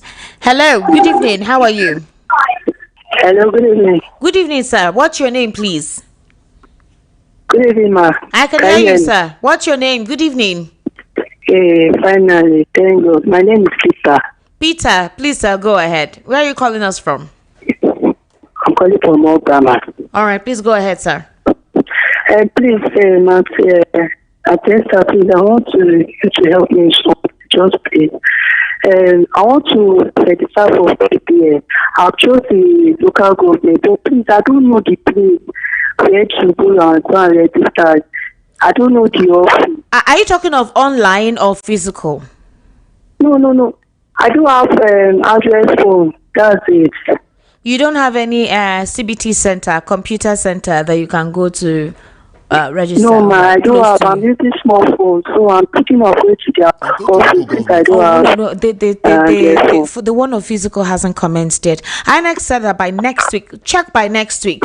They actually said that they will do it concomitantly with the physical registration. So, ma, please call me again. Sorry, I said by next week, check the local government by next week, because the physical one has not started yet, but the one on the website has actually commenced. So check next week at the local government close to you to physically do your registration. Okay, ma. Thank you very much. Really appreciate that. All right, thank you. 08036929933. That's the number to call. 08036929933. Did you hear that after Peter Obi made the announcement, was it day before yesterday or so? In fact, the way people thronged the website for their registration, it was massive. About more than 70,000, 300 and something thousand that actually thronged the website to get their PVCs registered. That's interesting. That's interesting. Hello, good evening. How are you? Hello. Good evening, sir. Welcome. How are you, sir? Good evening, sir. Good evening, bros. Talking about increasing the salary of what's your name, sir? What's your name? The president. What's your name, sir? They are not a good father. in a house, children will eat and belly full before the father eats the leftover. But in Nigerian leader, they are oppressing the children. The children are in starvation. They are starving them. They are eating and getting fat. Don't you see that they are not a good father? They are not a good father. The civil servants, have they increased their workers in their salary? The people that work have the money that they are eating. They haven't increased on 70-something thousand naira, 70,000 naira. What can he buy? He can't buy a bag of rice, talk less of the condiments you use to cook it. Talking about the increment, the Indomie was 15 naira before. Now he increased 500%. It was 300 naira. The increase is 500%. Look at these people. Look at corporate beggars everywhere. People are begging up and down. Please, Uncle Tinimbu, and do something, because people are very, very angry about you. All right, thank you very much. 08036929933. That's the number. You did not tell us your name. Please, when you call next time, just tell us your name and the location you are calling us from. Okay, so we'll have a proper identification. Hello, good evening. How are you? Sister, good evening. Good evening, sir. What's your name, please? I'm God's Power from Badagry. God's Power from Badagry. God's Power, please go ahead, sir. Now, quickly, let me talk about politics. Like, I wouldn't want to support any politician because I don't believe in politicians. But quickly, if you listen to Barrister Darlington philosophy, most likely he talks about the Machiavellian. Now, if as a good politician, you must identify a capon. What do I mean by a capon? A role model. Then 2, you must identify your place. In this place, we talk about political party. Yeah. Where you are is more important than what you do. So I'm not talking about any politician per se. And number 3, you must identify your strategy. So you cannot just say, I want to get power. And when Mr. Shegun was talking, he said something about Obi not doing what any politician is doing. Politics is not business. Politics is warfare. So you can't say I want to stand on my own. If you check the life of Dangote, he has a role model, a Dan Tata. If you check even the Son Wiki we are talking about, there's a Peter Odili. Now, quickly, let me leave politics because I know I am still praying that this government will get it right. Okay. Now, let's talk about, to me, I noticed we have 2 major things that is affecting Nigeria. Number 1 is our constitution. Why do I say that? We have a constitution that does not spell out there was something Mr. Fred Zako said maybe 3 weeks or thereabout. Okay. He said he supported Atiku. Why? Because Atiku was the only candidate that was talking about restructuring. Restructuring, yes. And when we talked about restructuring, we talked about our fiscal and our monetary policy. Now ask yourself, which fiscal policy is this government running? Today, you hear about trader money. Are we running socialism or welfareism or capitalism? So a good government we should be able to know, even if we are suffering, because at times reform can cause some level of pain, but we want to know the policy. We don't want to hear 2 billion money given today and 3 billion money given tomorrow. Yeah. Then we also talked about the monetary policy. Which instrument are they using to get it? Do we want to reduce inflation? Do we want to reduce interest rate? Now, quickly, let me just summarize it. Now, the other challenge I notice Nigeria is having again, irrespective of the political platform, is our constitution. Yeah. If you check now, most times we're always talking about Tinubu virtually every day. What about the governor? You understand? So are we running through federalism where we can question our governor? The money, the state, Abuja is very far from my local government, but I agree. How would Tinubu know what I'm going through it is the governor in the state. So I think we should check our constitution so that if we are running government, let's know, are we running through federalism or unitary system so that we can know where our problem is. Thank you. Thank you very much. This guy, I like your your form of education. Thank you very much. For he asked a very vital question: what kind of system of government are we running for our economy? Is it social system? Is it capitalist system of government, or is it a welfareism system of government? For a couple of you who understand the basics, summary of what he's saying or definition of what he's saying, for a capital system of government, you have a concomitance or connection of private ownership of the means of production. You have a possibility of I think a free market, a minimal government intervention. Government works, but the influence of government is minimal. You understand? Is minimal. You have private ownership. You have free markets where prices of services are determined by supply and demand. You also have a profit motive. Obviously, there's always a profit motive. There's limited government intervention. Meanwhile, for a social system of government, it's interconnectivity and interdependent structures and processes within a society related to governance. Okay, it includes the states, it includes the political parties, political gladiators, or political institutions, and the way power is organized and exercised. So, if a couple of us, if we understand what this means, it helps you put in context what he was trying to explain. What is the government's system of government? What's the system in the economy? They need to define it. That's what he's trying to talk about. Hello, good evening. How are you? Hello? Yes, good evening. How are you? Good evening. My name is Odinakachu. Odinakachu, welcome. Please go ahead. Yeah, so what I want to say is that, you see now, you there, you're a journalist. Are you see it now? When somebody talk, say you want to say his mind, say what is happening in Nigeria. You call the person, oh, hey, thank you very much. Yeah, are you see what is happening? 08036929933. That's the number to call. 08036929933. Hello, good evening. How are you? Hello. Yes, good evening. How are you? Good evening, ma. Good evening, sir. Welcome.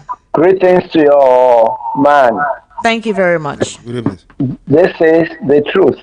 Okay. Speaking from Injustice Country. Welcome, sir. Please go ahead. Now, straight to the point.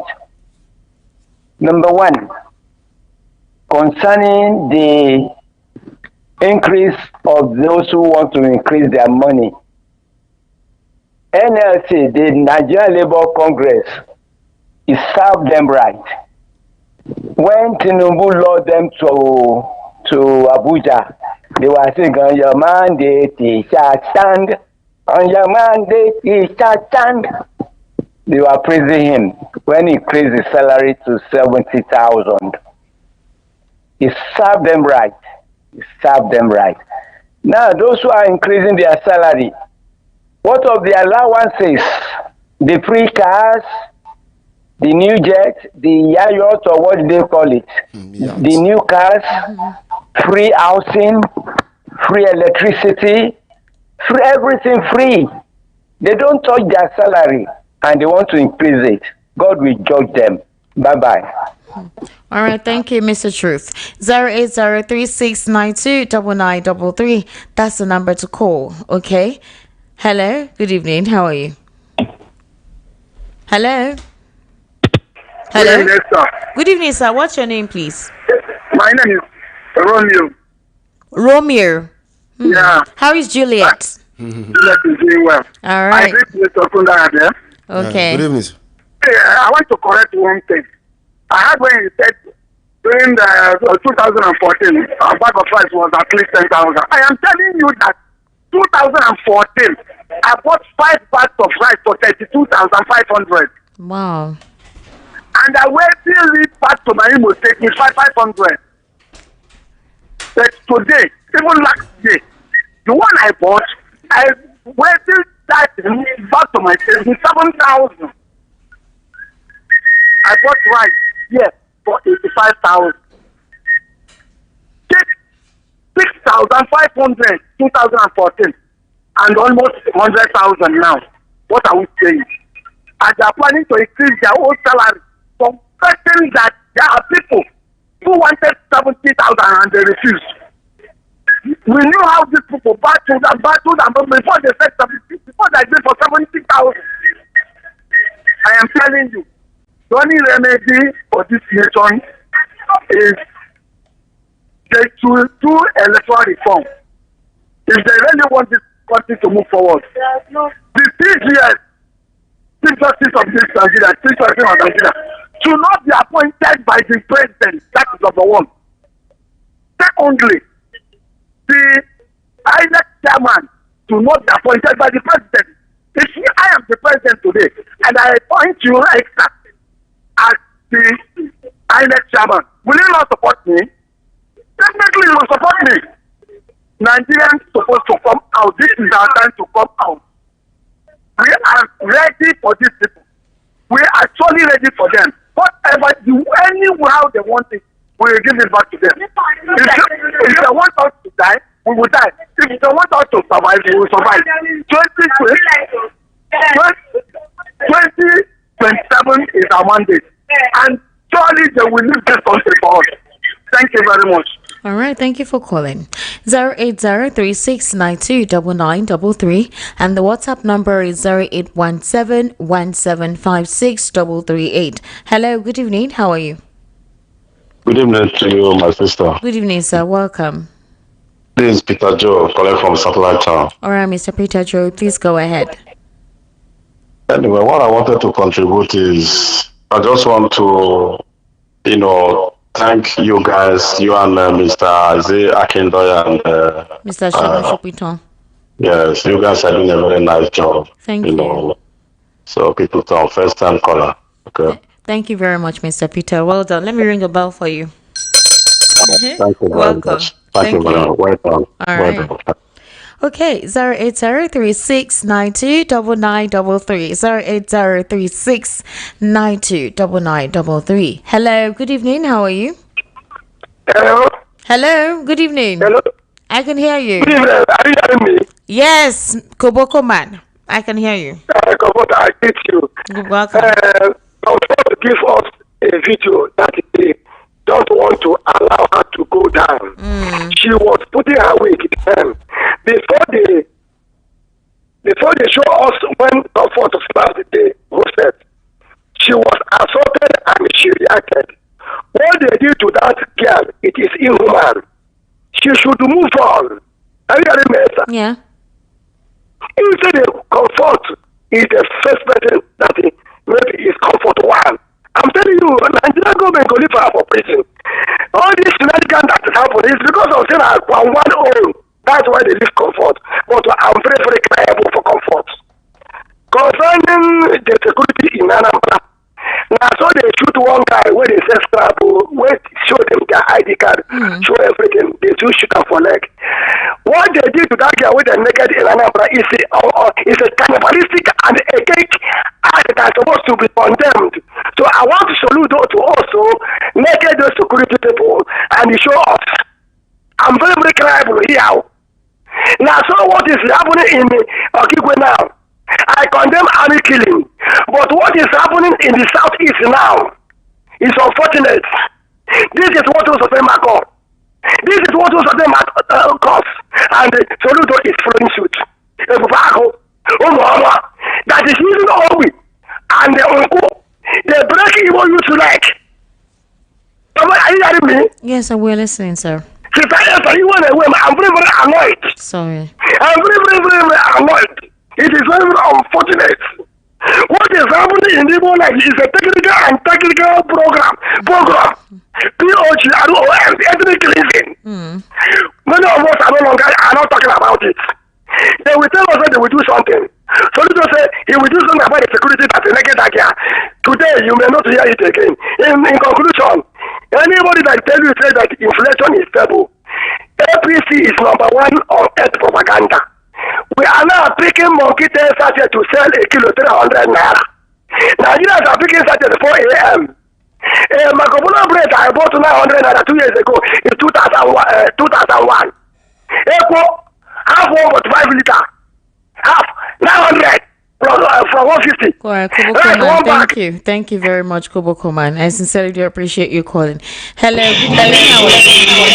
Hello. Hello. Good evening, sir. What's your name? Good evening. Welcome, sir. How's it going? It's going okay, sir. What's your name? Am I on to VOP? Yes, you're on to VOP. VOP? Yes, sir. What's your name, please?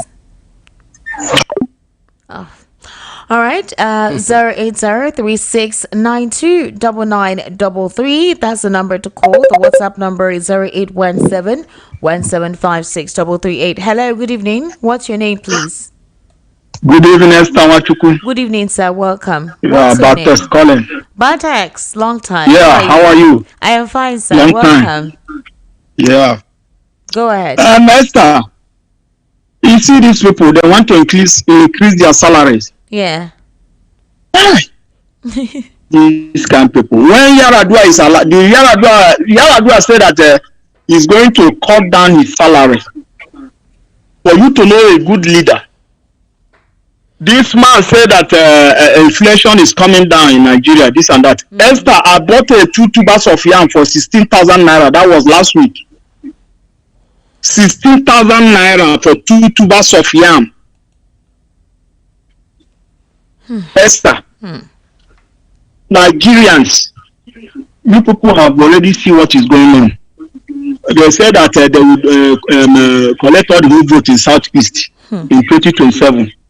Let them ready to kill all the whole Southeast. Let us see how that one is going to happen. They will collect all the whole votes. Umahi, they will pack all the whole votes, including Soludo and others, and give to Tinubu. Let us see how it's going to happen.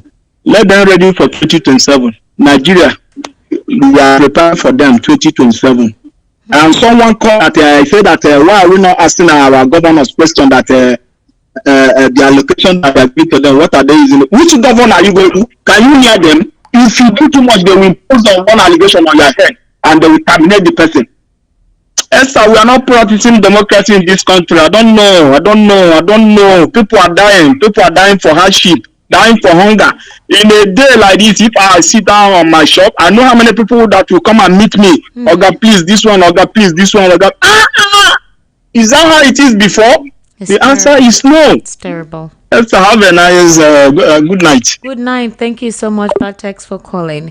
08036929933. Hello, good evening, sir. How are you? Hello, Esther. Good evening. Good evening, sir. Welcome.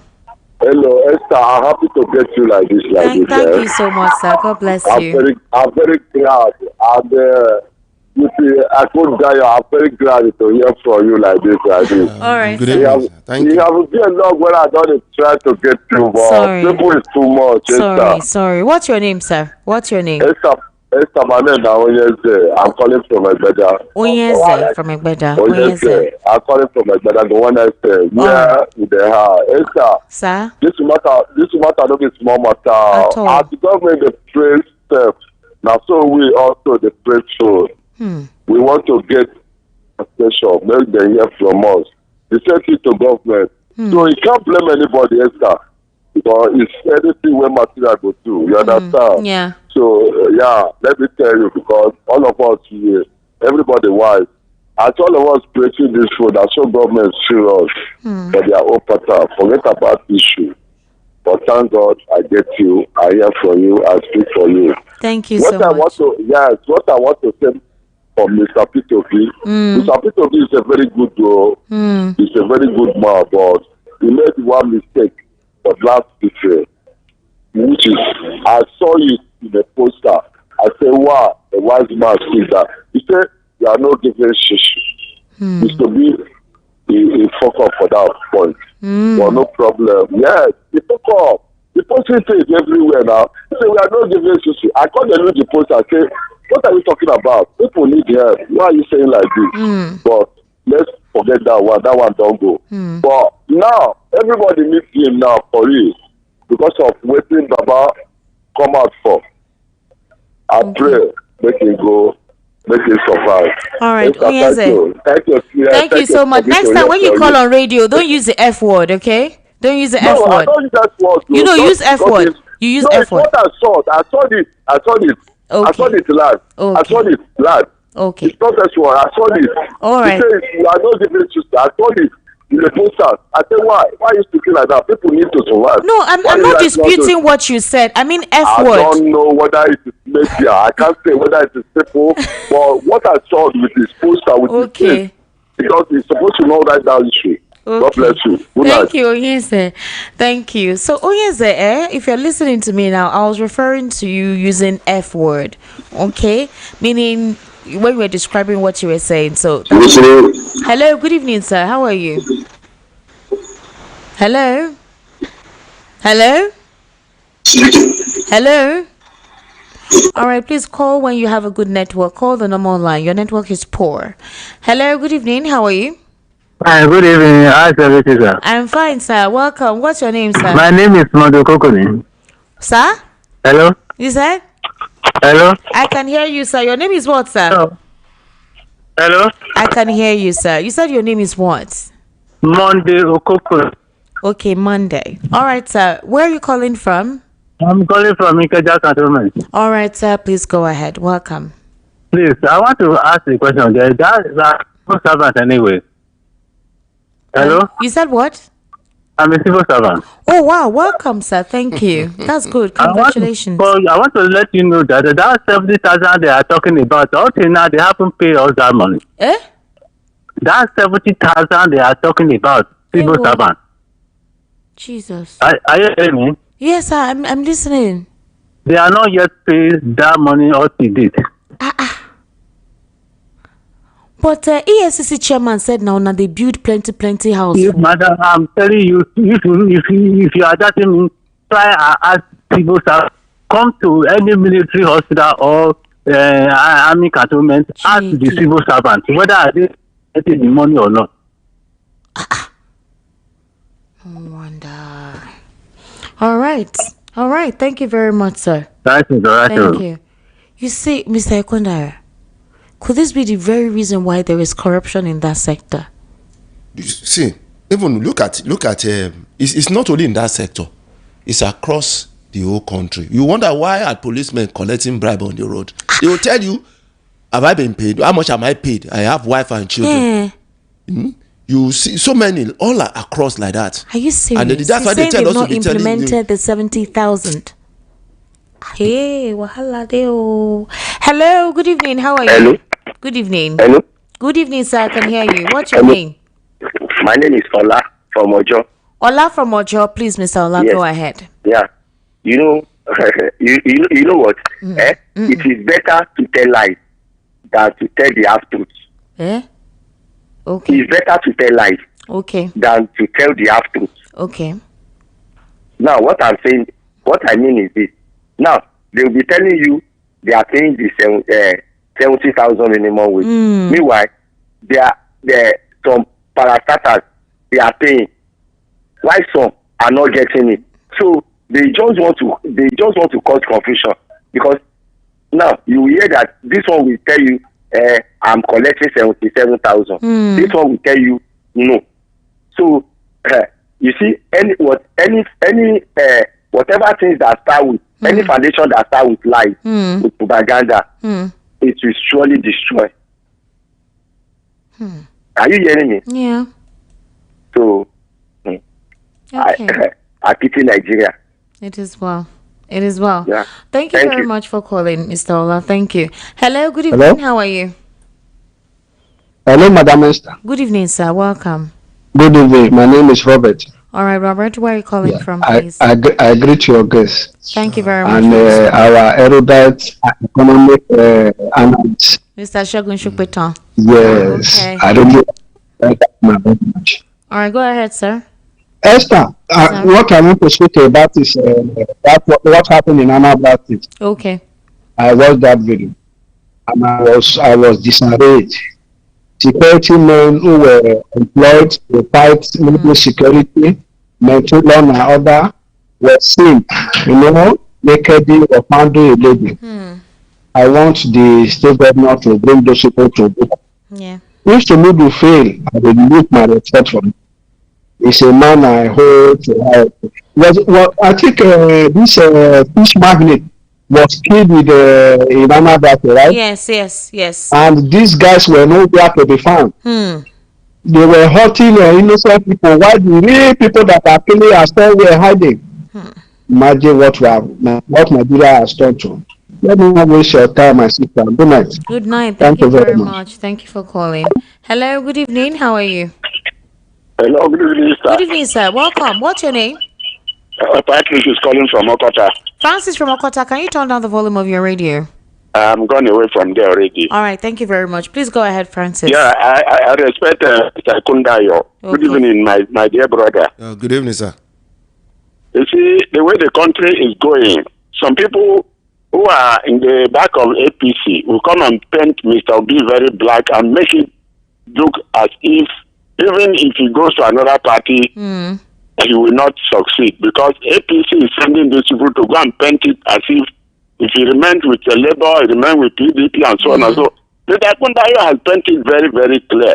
The man is not coming to be president for his cake. He has come to set a blueprint for the country. And some people will make it seem as if he comes there, he will not succeed. He's not coming there for his pocket. The man is not coming to throw money around. All the market money that Osibajo went and spread, where did he take the country to? Are we enjoying today? Did he make the back of rice to come down? And today they are telling him they want to pay 2 million Nigerians who are poor. Where are they? Where is the statistics? I mean, we are getting it all wrong under this government. I think Tinubu should come and tell us that he has let him just throw in the towel because Nigerians are crying against him. Look, 2027 is not by election.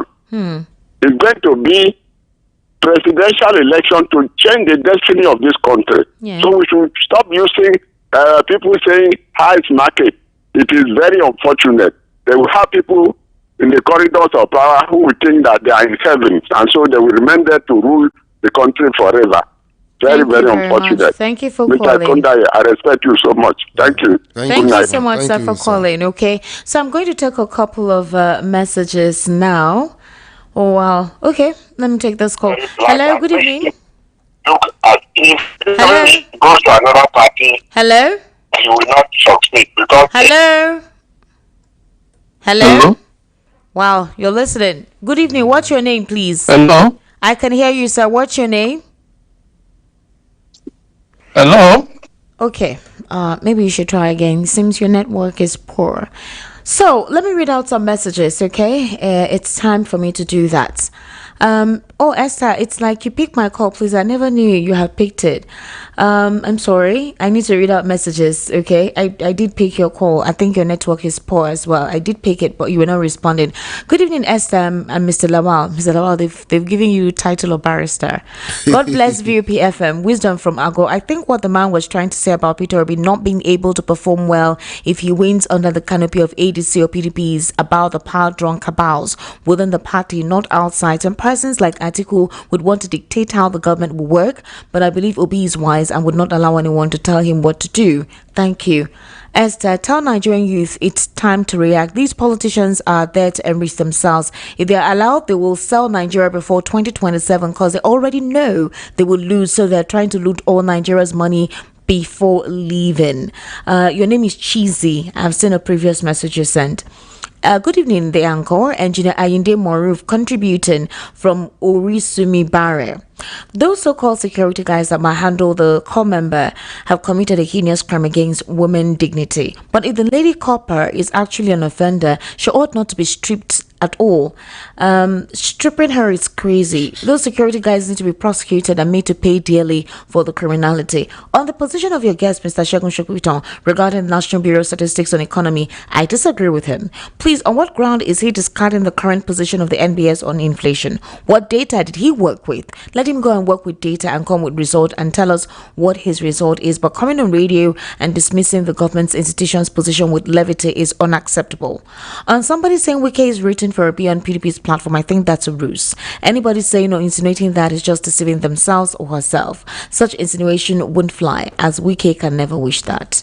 Good evening, Esther. I want Mr. Akundai to briefly explain between basic and monthly salary. What's basic and monthly salary? Basic salary. He said you should distinguish for him between basic and monthly salary. Basic salary is your earning itself is the basic salary. Okay. Your earning, this is what will give you. Why the other ones is the running cost. Okay. So they will add transport, they will add feeding, accommodation. Okay. Some will add medical, some will add maybe a call, recharge card, internet. So all those one will now come together to form your take home. Okay. It will form but your salary itself is that basic. Okay. So if government worker is paid 70,000 naira and their take home is maybe 150, what they work for every month is that 70,000. That is the one you keep. You can use for the one you earn, gone. But the other one is for you to continue the work. Well done, sir. That's it. Mr. Akundaya, you get brain. What happened? No, your head is there. Trust me. I'm appreciating you. Oh, so thank you. That's fantastic because the person put you on the spot and there was no opportunity for you to even check. So well done. Thank you very much for remembering the basic definition for the two. Good evening, Esther Wanyoma. If you listen very well, I bet you will hear the cry of Nigerians. Our hearts bleed, but sometimes when given opportunity to speak on air as this, English won't let most people express themselves the way they actually feel. Dimma from Agodo. You can speak pidgin, I beg. I speak the English because it's, this forum is also on an international platform. So that's why I retain English. Please, whatever language that you want to express yourself as better that you can communicate, please do. Pidgin, please do. If it's Yoruba, Mr. Akundaya will help us to interpret. If it's Igbo, I will help you to interpret. So please call and speak the way you know how you want to express yourself. So long as you don't slander or defame anybody, please. Thank you very much. Good evening, Miss Esther Wachuku, Mr. Shekun Shupito, and Mr. Akundaya. God bless both of you for speaking the truth about the state of the economy and inflation in the country.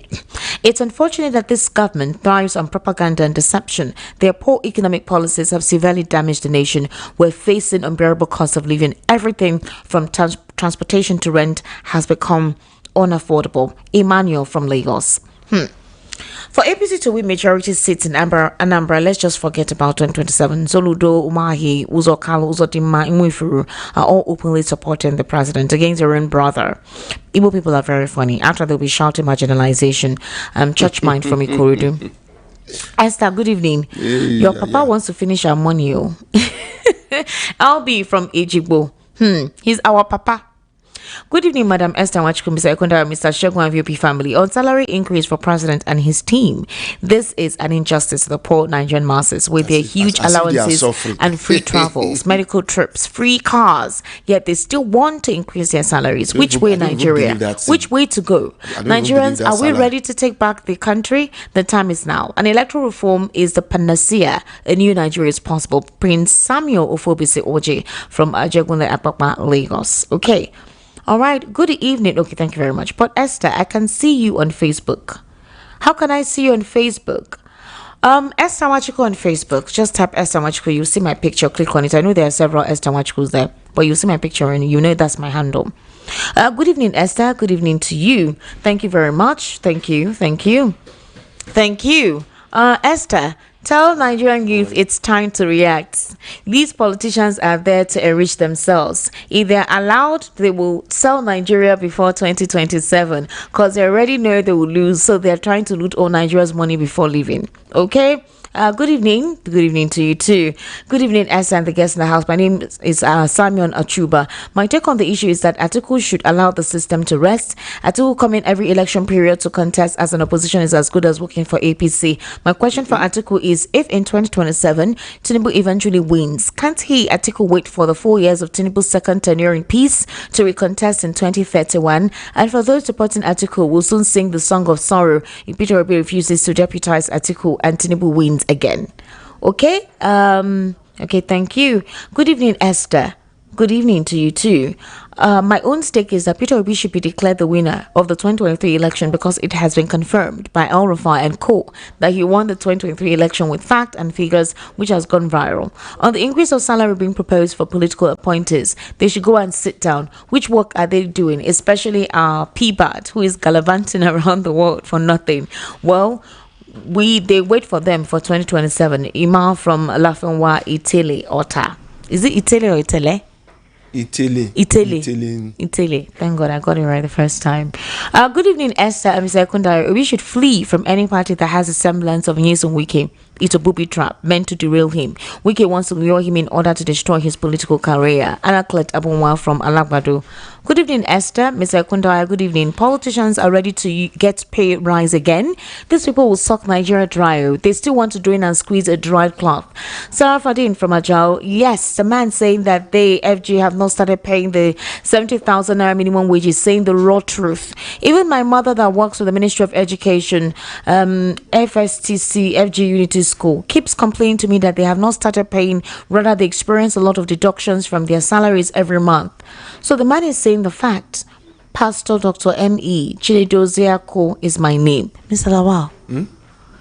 See, this man is confirming it. Yes, now, you think, we see when they say they pay it, you should be looking at the FCT, you should be looking at Lagos, and maybe one or two other states. Most other states can't even afford it. There's a news I saw, I don't know how true it is, that they said that some states, this still depend on the FAC allocation to survive. So you want them to pay 70,000 when they cannot even generate resources on their own to take care of themselves. Okay. So a lot of truths are being hidden. We are just seeing all this periphery that, and that's what they talk, because that's what we want Nigerians to see. All right. Good evening. This is from Yemi in Lagos. On Obi's presidential ambition regarding the above subject matter, I have noticed with keen interest over time that most analysts and opinion molders have all this while been focusing only on the potential candidates for the presidency in 2027 without sparing any thought for their followers and backers as well as the masses who are the ones that cast their votes to elect them. Yes, it's simple to ask Atiku to step down for Obi, but how about Atiku supporters and voters? For those of us who know the North very well, it will remain a tall order persuading the northern masses to pull their votes for an Igbo and a Christian for that matter in preference to their own. Those canvassing this narrative are only displaying their naivety and shallow knowledge of the dynamics of northern politics. The truth is that religion and ethnicity still plays very significant roles in who becomes what in our democratic adventure. That shouldn't be, but unfortunately, it's the bitter reality at the moment. Finally, if Obi should consider being advised to Atiku in 2027, he would have put his political career in great risk. Good evening, Esther. Yes, it's true, Esther. The civil servants are still collecting 33,000 naira or so because I'm currently helping a family with a parent employed as a civil servant because they can barely feed. Chai. Come and stand along the road. You see them begging. Come around at night. You see corporate beggars. They'll just stand beside with their children and walk to you and say, please, can you just assist me with something? Good evening, Esther. I agree to your guest. Esther, Tinubu's government is worse. In fact, I was so disappointed in him. I'm a typical Yoruba man. 2027 is going to be a bad election to APC. Ayodele Momo. Read my message today. Ayodele, I don't read them all. Good evening, dear Esther. Please, I need Mr. Ekundaya's phone number. Mr. Ekundaya, you've got a lover. Hi, Esther. Greetings to you all. I think INEC will only do well when electors can sit at home to vote. No to many polling booths to reduce violence and rigging. Besides, we already have NIN, which have addresses and ages. All we need to do is register online in election period to confirm, change our polling location. But enough, Region resource control, na the goal. And Benga Ola from Fadei. Okay, good evening, Esther. Good evening, Mr. Lawal. In 1966, all producing states were assaulted when their resource was hijacked and nationalized by the government. Calls for restructuring have fallen on deaf ears because the proceeds from oil windfall is sweet. Today, we are reaping the reward. Let us not complain. Let us enjoy the voyage. Preston from Lagos. I disagree with your analysis that says Peter Obi should stand alone given our current flawed electoral process unless the electoral process is reformed. Ama from Ogun State. Esther, I ask those people over again that where is the wisdom in repeating the ugly history of 2023? Why do people hate to learn? If Obi should contest alone, he would fail woefully. Tinubu wasn't president when he was made winner. Now that he's said to be president with all at his disposal, you want to remove him with same 2023 divided formation? They should keep dreaming. Mr. Ben from Iba, the senior brother of Ita Omokre Ononega Ibas, would soon call now with Atiku, this Atiku that. He's told this, he's told that, as if it was Atiku's minister for corruption. When Atiku picked Obi then as his vice, he wasn't a bad and corrupt man. This selective bias over one versus a godlike personality they have created around another is the reason why some Nigerians are most easy to deceive, because they refuse to separate common sense from emotions. Okay, Esther, good evening. How can someone propose to construct a parallel road of 700 plus kilometer coastal road that runs from Lagos to Calabar, while there is already damaged 700 plus kilometer east-west road that also runs from Lagos through same states and route to Calabar? Please repair the east-west to international standard. IK from Ikotu. We've heard that the presidency intends to allow the press to cover the entire process of the Lagos-Calabar coastal highway. For transparency and accountability. I just remembered because of what this person said. There are so many questions that are asked concerning that area. Chidi from Ushudi, I'm still shocked at how governance has taken the back seat while politicians are driving us at unknown destination. That means we'll continue to drink the cocktail of hunger and corruption till 2027. Esther, it's not the system of government you want to run that matters. It's the mindset of those in authority. USA runs a different system of government. UK runs a different system of government. Burkina Faso currently runs a different system of government, but they all are doing well. So I learned from this that all system is good. It's the mindset of those in authority ruling that makes a difference. Thanks, Austin from Ojo. Okay. Esther, good job, well done. Tribute told Wike is deceiving himself. He was the first person to tell us that Obi was the hero of the 2023 election, insinuating that Obi won. He is encouraging PDP to choose Obi as presidential candidate is pretentious and a confirmation of their preparation for rigging. He got his appointment because he helped President Tinubu to rig Obi out in reverse in the last election. He's confused and will soon be dropped out to use, just like Buhari did to Amici and Rocha Sokorocha. APC always knows how to use and drop gullible people. Sati from Orisumbare. So he did say it's sources that disclose the Daily Trust that he prefers Peter Obi to be the flag bearer for PDP. Daily Trust. No, who said that? Wike. Oh God. Sources, inside sources. Please stop talking about him. Somebody you should be talking about Fubara. You asked a question. Asked a question. The person made mention of his name, and I'm trying to clarify that he did not say yes. So, and then you asked me who, and I told you who. So I'm not we'll talking just be about mentioning. We will not be discussing him. Esther and VAP crew, rather than embarking on jaundiced reciprocity of social network, is it not better to dialogue with U.S. authorities for possible stoppage at the incubation stage? What gut do we have as a country to confront the U.S. or other external powers? Federal government should entrench policies to reduce incidences of kidney failure rather than subventing for it cure dialysis. No to increase remuneration for political office holders now. What about health workers and teachers who bake most of the cakes the leaders are sharing today? Tony Anele from Ijagemo. Good evening, guys. Good evening. The evil government are full of lies. If we fail to vote APC out come 2027, we're going to die of hunger. We all need to come together. Obi Atiku, everyone needs to come together and vote this government out. God is not coming to help us. We are the one to help ourselves, or we continue suffering. Come 2027, anyone that's come to rig election needs to be okay. All right, you heard. Good evening, Mr. Akundai. My name is Paul from Ago. Please don't mind the Minister Wike. He's looking for easy win for President Tinubu. If Peter Obi runs under PDP, then good luck, Jonathan. And what happened in Anambra on the criminals called security people is very shameful for almost all our security people. I have not seen this type of country before. Tofi Akwa. APC is now the majority in the House. So let Tinubu and APC change the constitution if they don't want people to be calling their names and start holding their governors accountable. Esther, good evening. Greetings to you. Presently, we can't comprehend ABC's policies with the hardship in Nigeria. We now struggle just to eat food. What a country. Inflation is high. A day from Lagos. I'm not happy with you, Esther. You're not picking my call. AB from Shasha. AB, I am sorry. When did you call?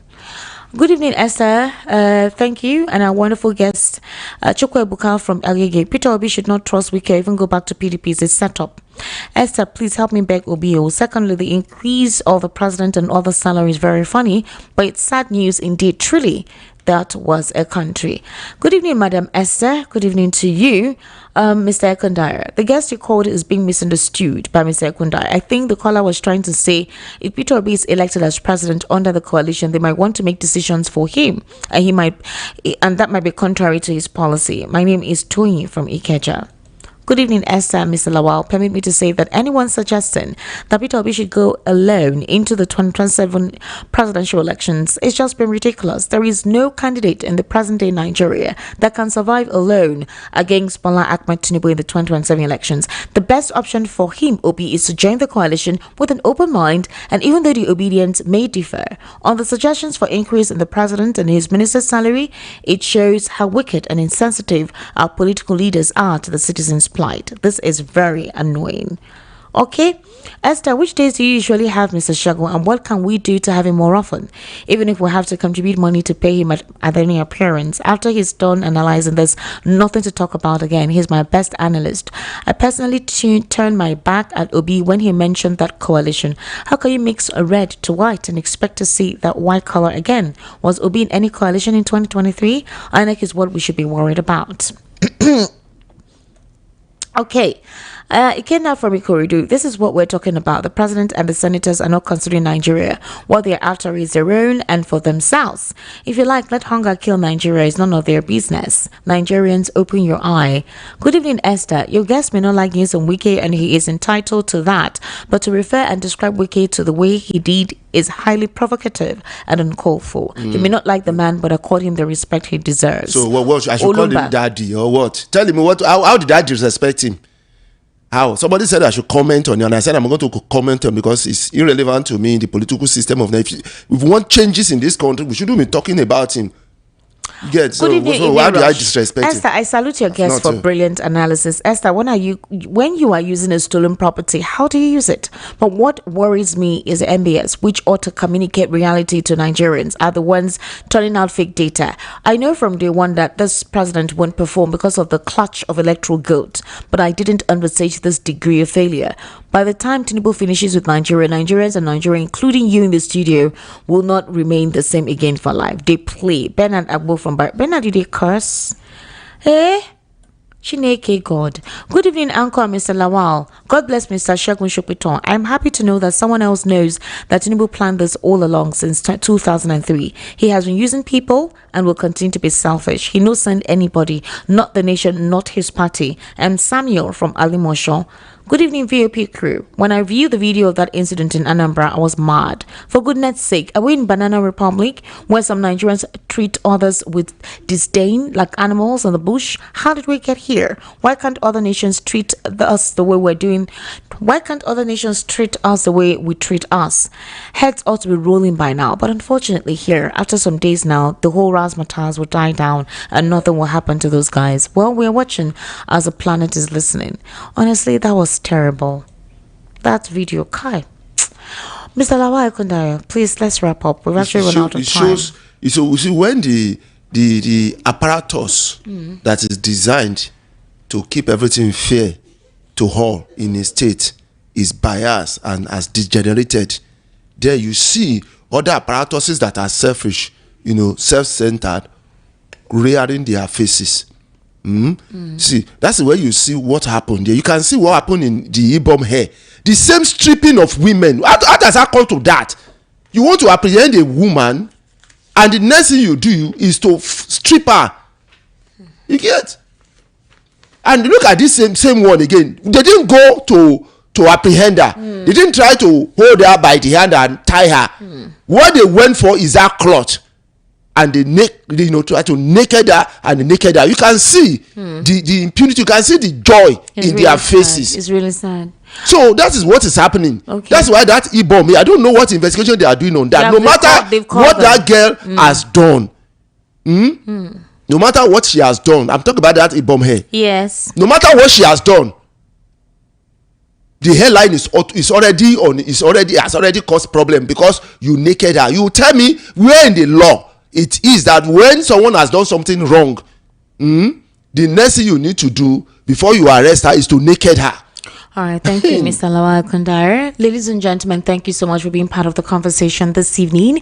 My name is Esther Wachuku at VOP 903 FM across all social media handles.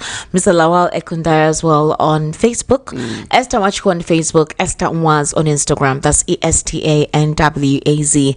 And Estic Media on YouTube. That's ESTIQMEDIA. All right, bye for now. See you tomorrow. This is your number